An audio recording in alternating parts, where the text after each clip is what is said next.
Et cette invitée en duplex de Nantes avec nous ce matin sur LCI est Sarah El Haïry, qui est la secrétaire d'État en charge de la jeunesse et du service national universel.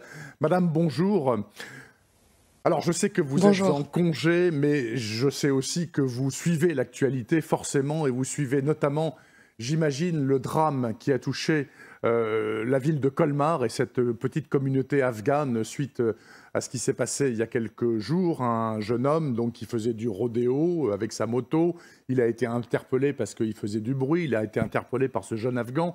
Il revient avec une arme de poing, il tire, il le tue et il est en fuite. Vous qui êtes secrétaire d'État à la jeunesse, ça vous a inspiré quoi? Vous avez pensé quoi quand vous avez appris ça? Vous savez, dans notre pays, il y a des lois. Et les lois sont faites pour être respectées. On a lutté contre les rodéos urbains parce que ça crée effectivement beaucoup de nuisances pour les riverains. Et ça a été un combat à l'Assemblée nationale sous l'ancien quinquennat. Là, c'est un acte de violence au-delà. Moi, j'espère que la mesure et les contraintes seront fermes, qu'il y aura des conséquences immédiates, parce que jamais, jamais, aucune violence ne doit être justifiée ni tolérée. Alors, Madame El Haïry, en l'occurrence, là, il y a une part de rodéo urbain, effectivement, parce que le gars était là avec sa moto, mais il n'a pas été coursé par la police. C'était un peu particulier comme contexte. Est-ce qu'il vous semble que la loi actuelle pour lutter contre ces fameux rodéos, qui sont pratiqués que par des jeunes des cités, en quelque sorte, qui date de 2018, est suffisante, ou est-ce qu'il faut la réaménager pour permettre notamment aux policiers d'intervenir directement sur ces jeunes qui prennent la fuite devant eux, mais qu'ils n'ont pas le droit d'interpeller? Vous savez, la priorité des priorités, c'est d'appliquer cette loi telle qu'elle est. Et si elle doit être améliorée, renforcée, eh bien le temps arrivera. Mais ça ne part jamais d'un fait divers, ça ne part jamais d'une situation particulière. Moi, ce que je sais, c'est que aujourd'hui, nos forces de l'ordre luttent sans relâche contre les nuisances, contre les rodéos, contre la délinquance, quel que soit notre territoire. Et plus que jamais, moi j'ai envie de saluer leur travail et laisser évidemment le temps aux parlementaires d'évaluer une loi qui a été votée il n'y a pas si longtemps et voir s'il y a des améliorations à faire. Mais toujours faire attention de ne pas partir d'un fait particulier pour une généralité. Aujourd'hui, les rodéos urbains sont des vrais fléaux dans nos villes.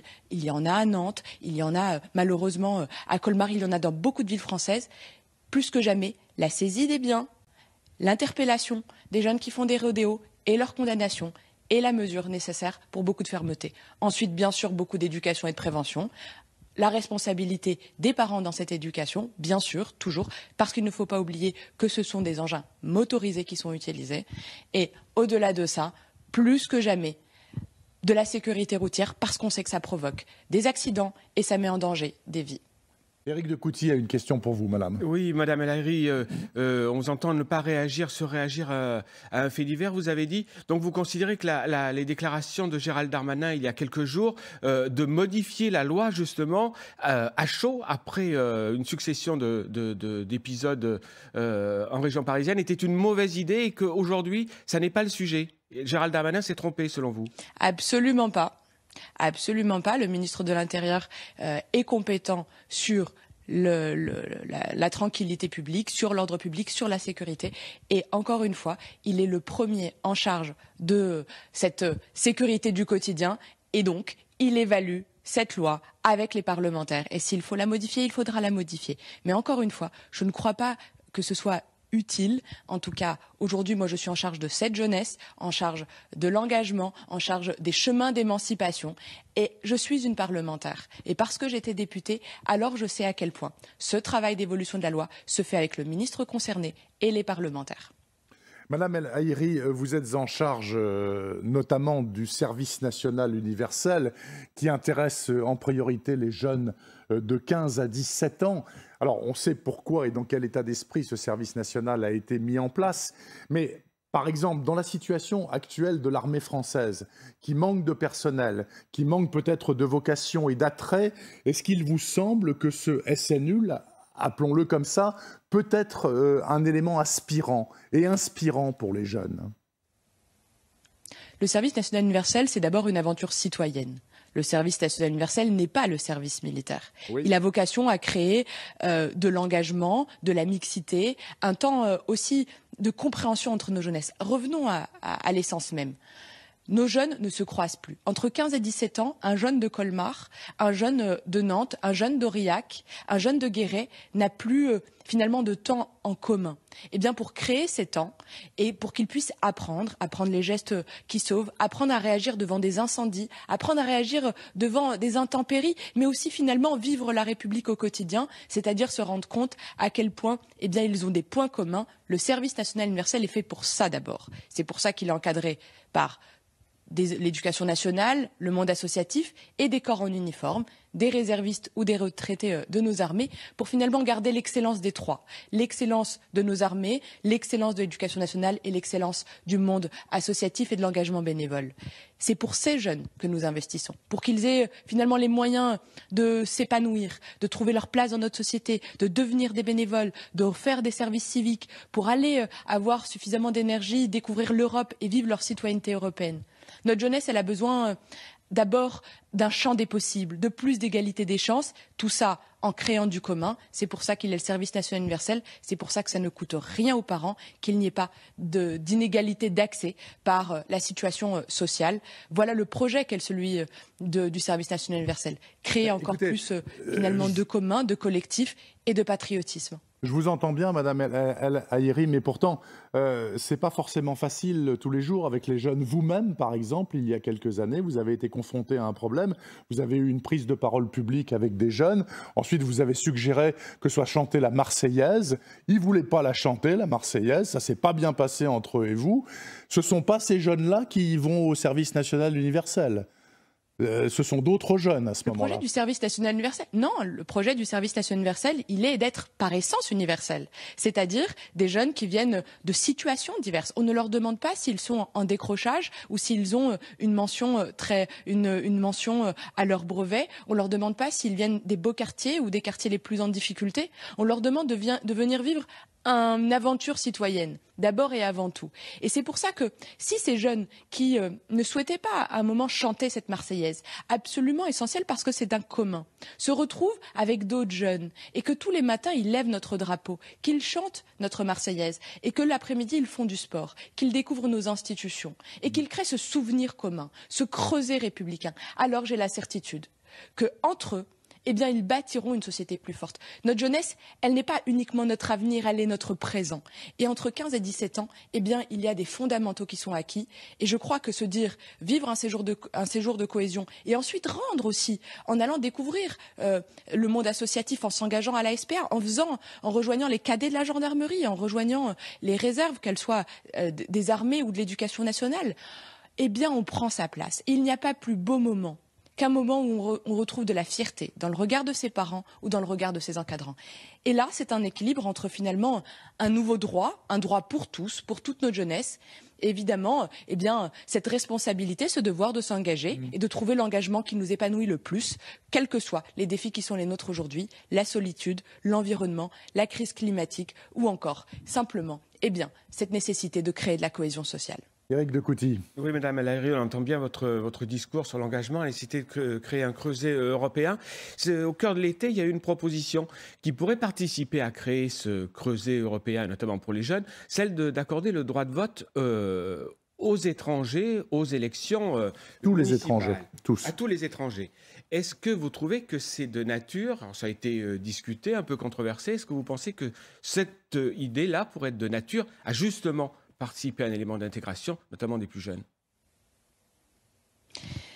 Aujourd'hui, il y a cette proposition de loi qui a été à mon avis, déposée par Sacha Houlié, qui est un de mes collègues à l'Assemblée nationale et président de la commission des lois.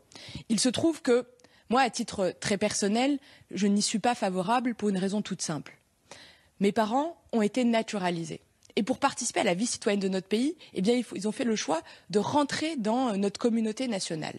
Maintenant, est-ce que faire vivre le service national universel, faire vivre des temps de cohésion comme le service civique, eh bien, sont ouverts aux jeunesses qui sont sur notre territoire? Bien sûr, ça a vocation à créer cette unité, quelle que soit en réalité la nationalité de la personne sur notre territoire. Maintenant, l'expression démocratique du vote, même si aujourd'hui elle est ouverte aux citoyens européens pour les élections municipales, moi je pense, mais à titre personnel, et le débat arrivera à la rentrée au sein de la majorité, qu'il y a quelque chose de fort que de demander à rentrer dans notre communauté nationale et de faire une demande de naturalisation. D'accord. Donc vous, en tout cas, Madame El Haïry, si vous aviez à voter pour ou contre, vous voteriez contre avec ces arguments-là. C'est clairement entendu. Le débat s'ouvrira certainement et j'ai partagé un avis, en tout cas une conviction très personnelle. Vous-même, je crois savoir que vous êtes membre de la réserve citoyenne de gendarmerie, c'est bien ça ? Tout à fait. Et très pratiquement, je crois que chacun a quelque chose à apporter. Qu'est-ce que vous avez fait dans le cadre de cette réserve ? Vous êtes même colonel, je crois, dans cette réserve citoyenne de gendarmerie. Pratiquement, vous êtes susceptible d'être appelé pour venir filer un coup de main ou quoi ?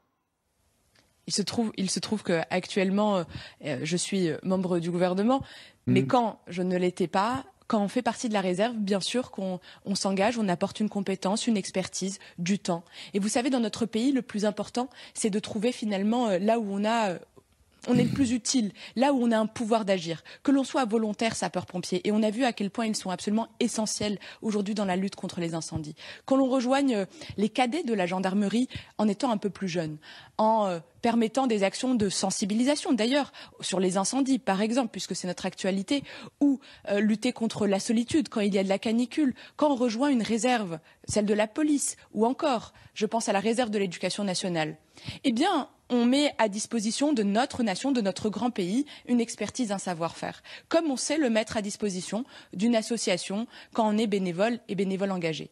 D'ailleurs, je lance un appel aujourd'hui à tous ceux qui ont envie de participer au fait de recréer nos forêts, rebâtir notre patrimoine, voire le restaurer, malheureusement du fait des dégâts que nous avons subis avec ces feux géants. Oui. Rejoignez jeveuxaider.gouv.fr. C'est une réserve citoyenne où il y a des missions qui sont proposées par des associations, mais aussi par des collectivités. Parce que nous avons besoin de cette résilience française, nous avons besoin de cette force française qui nous permettra de rénover, de parfois redonner à voir à notre patrimoine naturel, mais aussi à notre patrimoine culturel et historique, mais aussi simplement redonner du lien et recréer du lien. Malheureusement, il y a des dégâts.